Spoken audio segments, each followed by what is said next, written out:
They said the case was settled. They said the evidence was clear. And yet Candace Owens is back with what she's calling a major update in the Charlie Kirk investigation. After private meetings, public interviews, and months of unanswered questions, she's now openly saying she has not seen a single piece of compelling evidence that proves the official narrative beyond doubt. No smoking gun, no definitive proof. Just more questions and more silence. So what exactly changed? Why does this update complicate the story instead of closing it? And why are some names still being discussed, while others seem completely off limits? Before we go any further, pause for a second. If you care about truth over headlines, if you believe these stories deserve careful examination and not blind acceptance, this is where you show it. Like this video. Share it with someone who still thinks this case adds up. Subscribe so you don't miss what comes next. And comment below where you're watching from and what you're honest. Opinion is because staying silent is exactly how unanswered questions stay buried. Now let's break down what Candace Owens actually said, and why this so-called update may be more troubling than reassuring. To understand why this update matters, we need to rewind. Charlie Kirk was not just a public figure, he was a political lightning rod. His influence, his positions, and his evolving views placed him at the center of intense public debate long before his death. When news broke that he had been assassinated, the shock was immediate, but so was the rush to establish a narrative. Very quickly, authorities presented a version of events to the public. A suspect was named, motives were implied, and for many people, that was supposed to be the end of the story. But for others, including Candace Owens, the story never felt complete.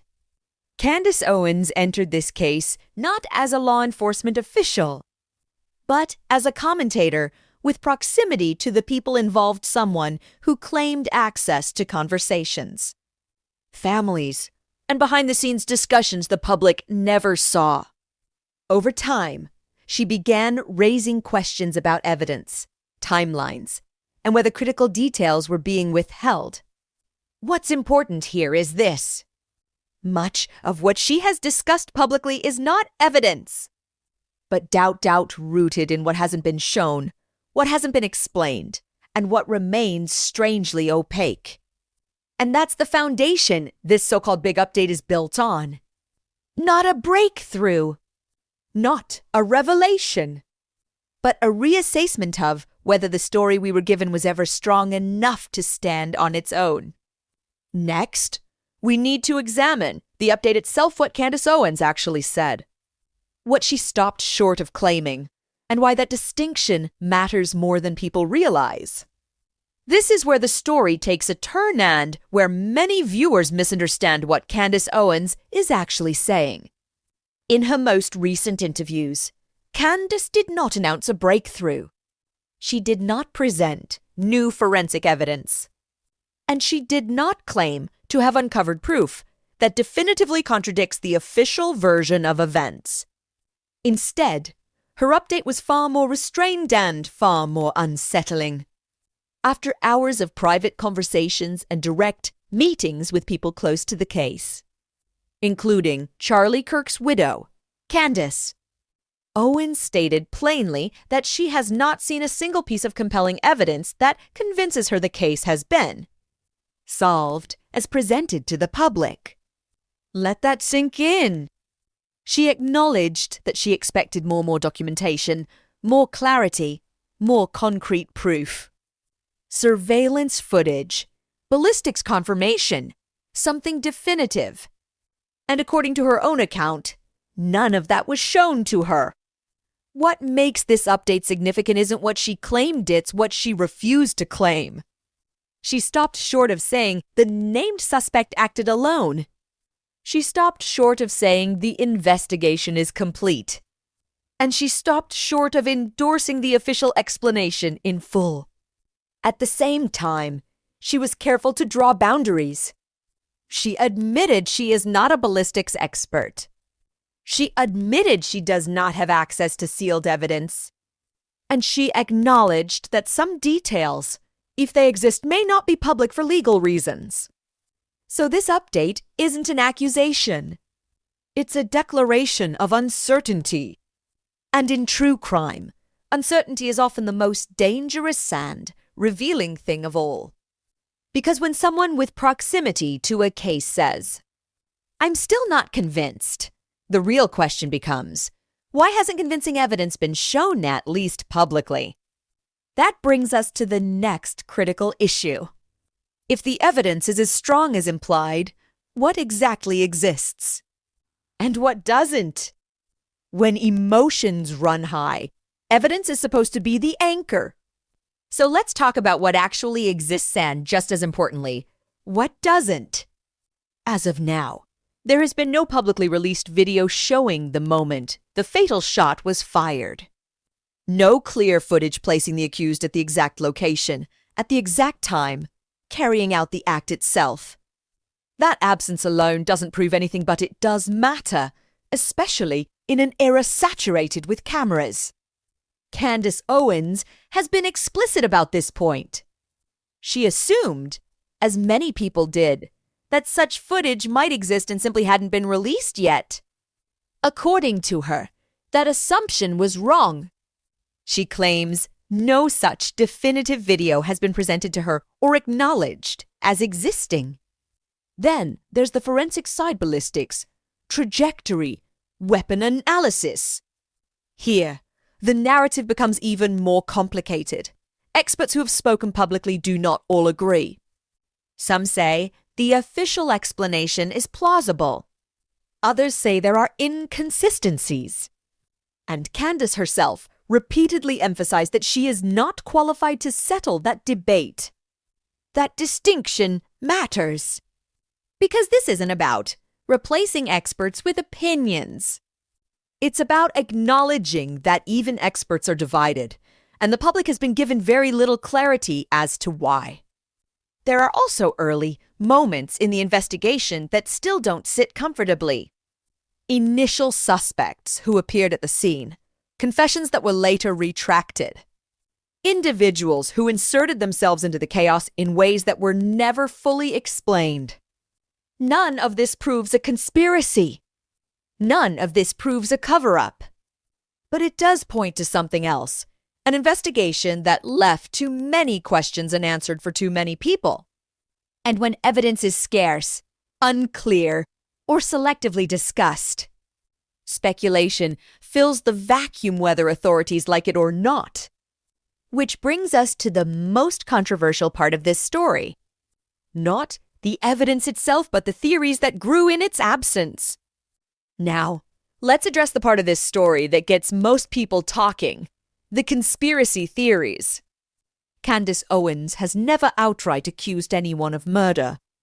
She has not named a definitive mastermind, but she has repeatedly raised questions about the possibility that certain individuals inside organizations, even external actors, may have had prior knowledge of events. Here's the key. Raising questions is not the same as proving guilt. And that distinction is crucial in true crime. What we can analyze objectively. Some individuals connected to the case appear to have knowledge that the public doesn't. Certain behaviors retractions, conflicting statements, unusual access to information are unexplained. Institutions and organizations involved have made statements that, in the eyes of observers, leave gaps in the narrative. Candace Owens she emphasizes that she cannot confirm any suspect's actions beyond what is publicly known. And yet, the very act of pointing out these gaps fuels public debate and, naturally, speculation. The takeaway here for viewers is simple. Identify the gaps. Ask the questions. Evaluate claims critically. Without hard evidence, it is not our job to accuse. It is our job to stay aware, question, and understand why some pieces of the puzzle remain missing. This measured approach is what separates credible true crime analysis from rumor or sensationalism.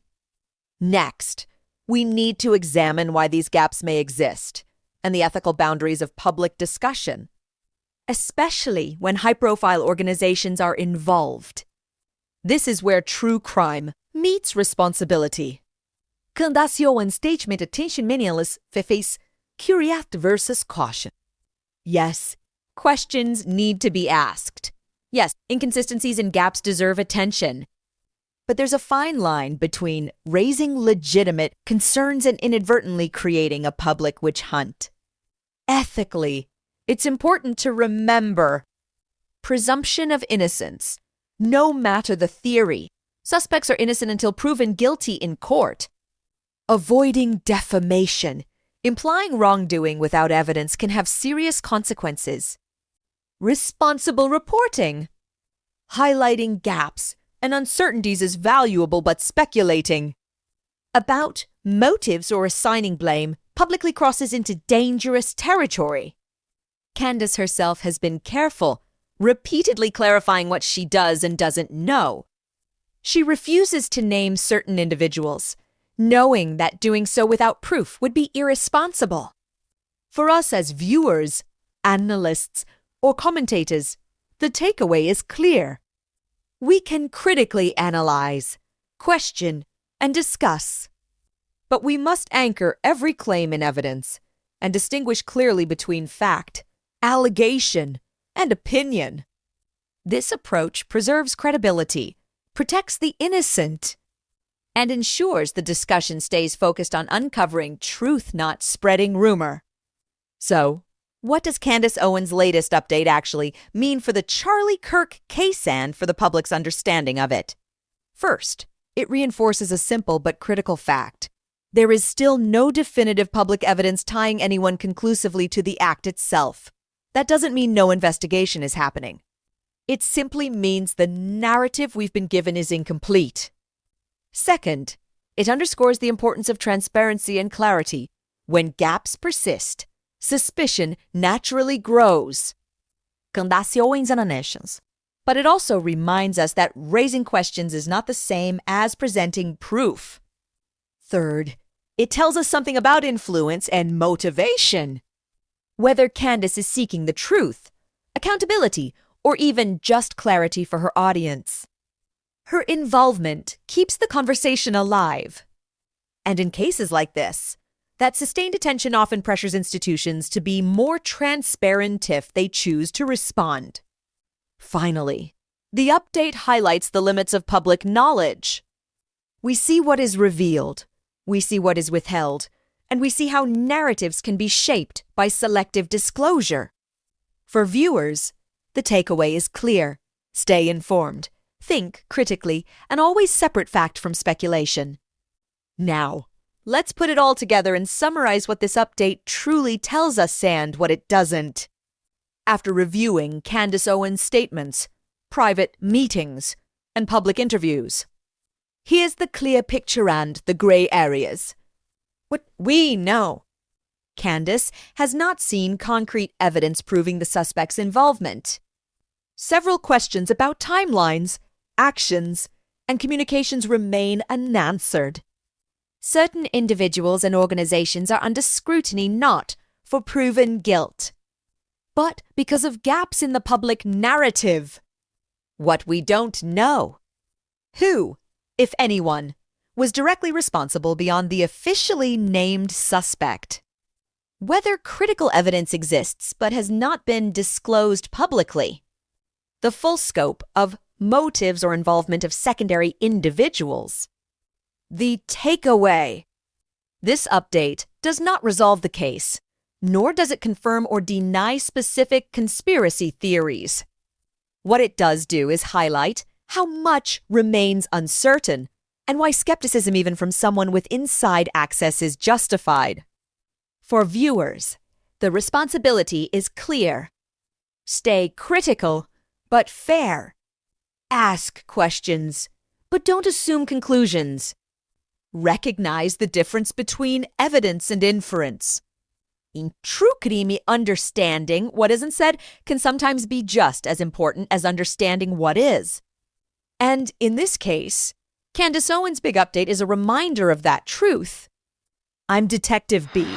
If you're fascinated by real life, mysteries, and criminal investigations, tap like, subscribe, and share your opinion in the comments. I'd love to know where you're watching from and what you think about today's case. Make sure to subscribe and turn on the notification bell so you never miss a new episode. Until next time, stay curious, stay vigilant, and remember, in true crime, the line between fact and perception is often thinner than we realize.